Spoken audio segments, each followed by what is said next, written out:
தாவேக்காவுடன் கூட்டணி என்பது அதிமுக பரப்பும் வதந்தி என்று விசிக தலைவர் திருமாவளவன் தெரிவித்துள்ளார். இது தொடர்பாக திருச்சி விமான நிலையத்தில் செய்தியாளர்களை சந்தித்த அவர், அதிமுக தாவேக்காவை ஏற்றுக்கொண்டு பாஜகவை கலற்றிவிட தயாராகிவிட்டதா என்று கேள்வி எழுப்பினார்.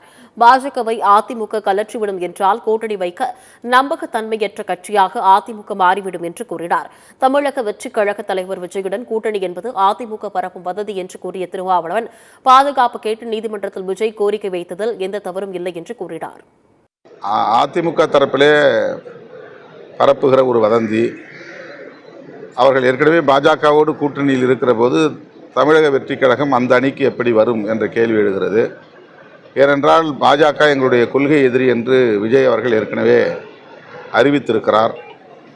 அப்படி என்றால் பாஜக, அதிமுக, தாவேக ஆகிய கட்சிகள் கூட்டணியில் இருக்குமா, அல்லது பாஜகவை கழற்றி விட்டுவிட்டு அதிமுக வெளியேறுவதற்கு தயாராக இருக்கிறதா என்ற இன்னொரு கேள்வியும் எழுகிறது.